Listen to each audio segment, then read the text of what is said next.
If you are disabled and unable to work, you may be entitled to Social Security benefits. In order to obtain benefits, you must prove your disability is severe enough to keep you from working. Social Security is financed through a dedicated payroll tax. If you have been paying taxes, then you have been paying into Social Security. And if you are no longer able to work, you've earned your rights to your Social Security benefits. Call the lawyers at O'Malley & Langen, representing Social Security claimants for a quarter of a century.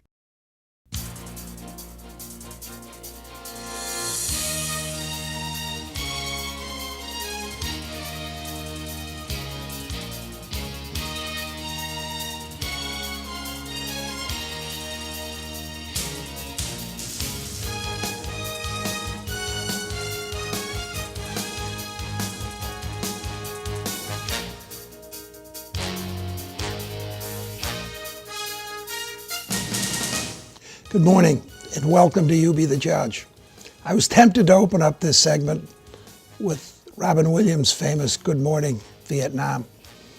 This week we lost an absolute superstar, not only a great comedian and better actor, but also a fantastic human being that everyone who met him and touched his life felt elevated by it. And we lost him to suicide. And my guests this week are people that are doing something about preventing the scourge of suicide. I'm really pleased to have Carla Fiorina on the show. Her husband is the state representative in the Up Valley, and her brother Lou passed away as a result of suicide, and your family did something about it, didn't you? Yeah. Talk to me about it, Carla. Correct. My brother, LouRuspijrfoundation Jr., took his life by suicide on December 23rd, 2011, just 2 days before Christmas. And it was something that affected my family so deeply, something that we had no idea was coming. We didn't see the warning signs and symptoms for him to take his life by suicide. And when we found out about it, it was just so shocking to us that we were kind of just left with, questions. What? Why? How? How did this happen? How did we not see this coming?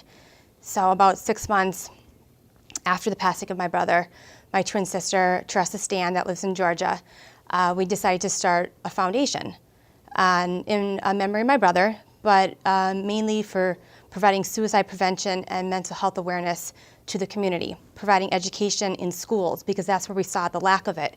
We wanted to provide educational seminars into schools, into colleges.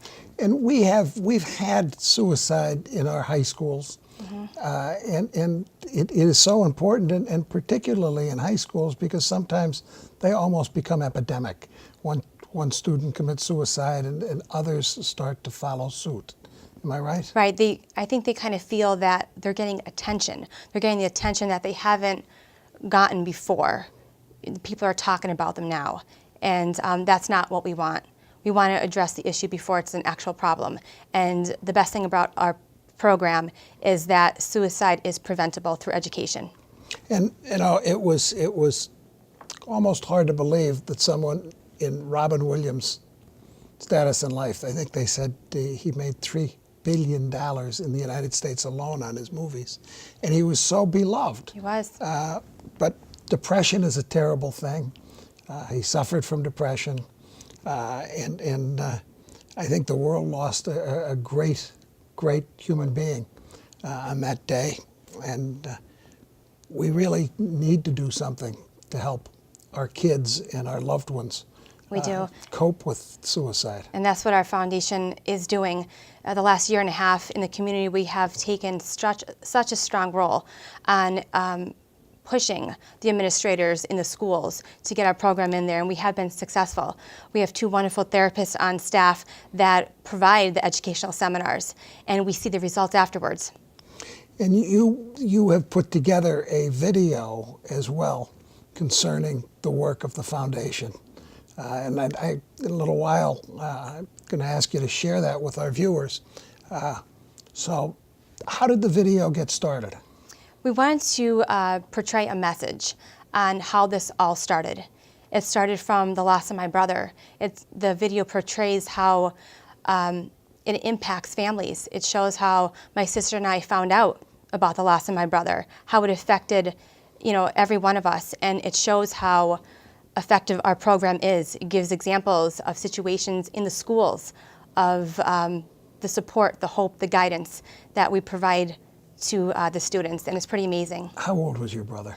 My brother was 26 when he took his life. And we're seeing more and more veterans with suicide because of the post-traumatic stress disorder, because of the depression that follows the horrible war that they've seen.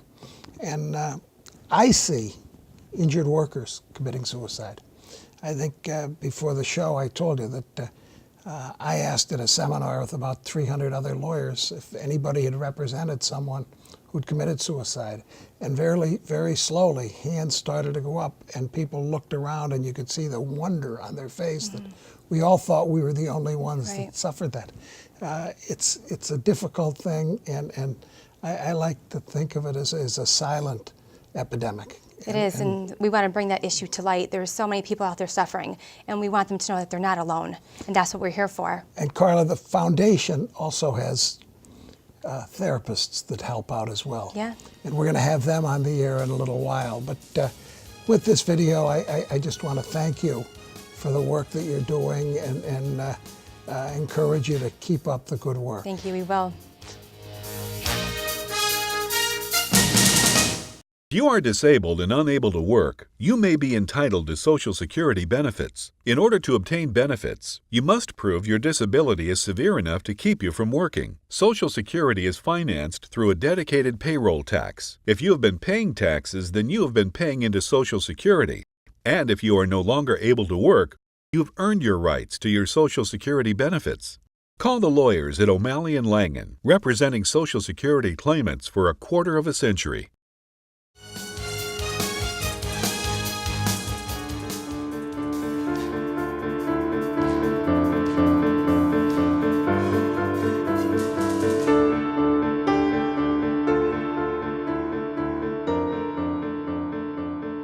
The hardest thing I ever had to do in my life is deliver the message to my wife about the loss of her brother.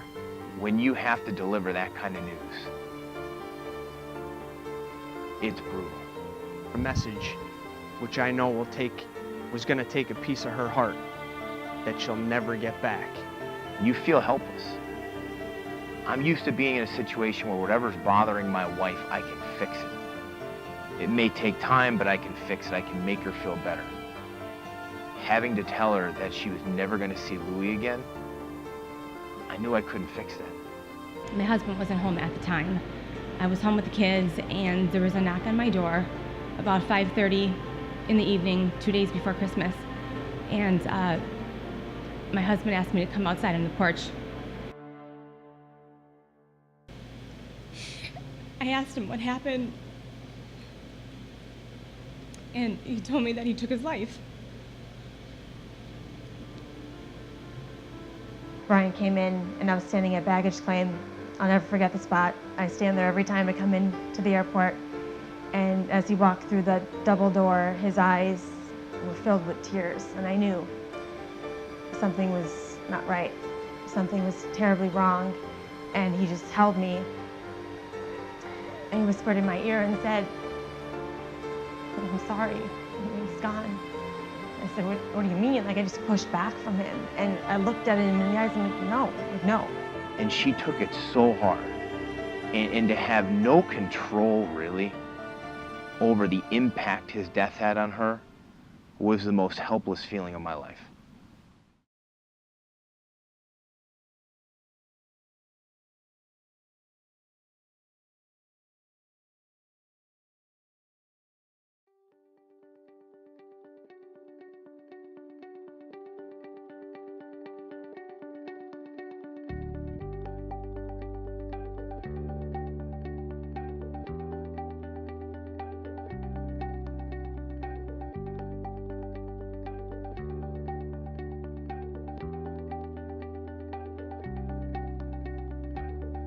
YBTJLouRuspijrfoundation was started about 6 months after I found out the passing of my brother. The Lou Ruspy Jr. Foundation is a suicide prevention, mental health awareness foundation.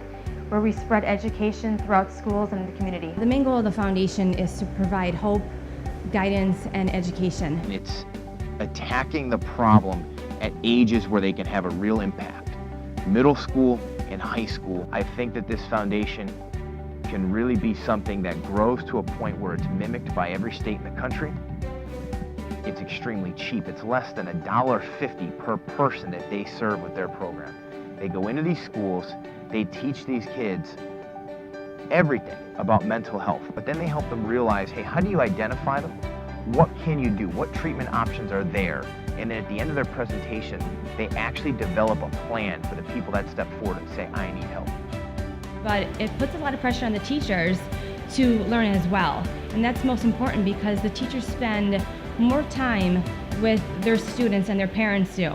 So by the teachers being aware of red flags and warning signs and symptoms, they could pick that up in their students and then get those students the help that they need.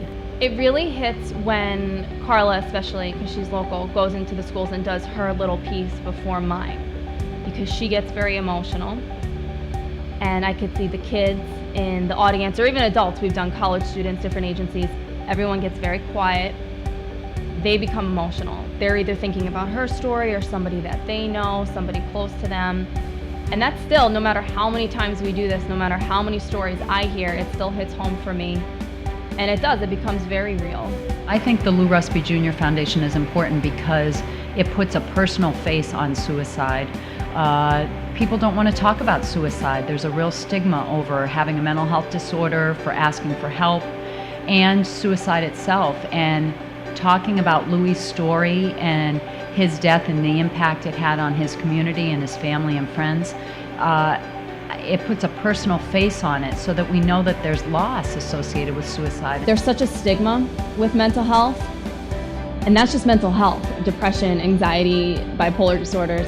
When it comes to suicide, there's almost a taboo where people feel that if you talk about it, then that's going to make people run out and do it. And it's the complete opposite. I love that we're getting out there, that we're saying, hey guys, guess what? You're going to think about this, you're going to have these issues, you're going to be afraid, you're going to be scared, but so is everybody else. So everybody else is having these issues too, or afraid to come out. And just creating that awareness, that feeling that when they look around from now on, they might say, yeah, all right, somebody gets me. Somebody gets me enough to talk to me about this. So at the end of the presentation, it was actually a particularly, it was one that I didn't get the best reception from the kids that day. They were a little rowdy, and it was one of those where I felt maybe a little disheartened at the end because I wasn't sure if they were really feeling it. And then one girl came up to me at the end of everything. Everyone cleared out, and she said to me that she had written at least 3 suicide notes. One was in her bedroom that day. She was planning. She had the intent to, and she wanted to commit suicide because of some severe family issues at home.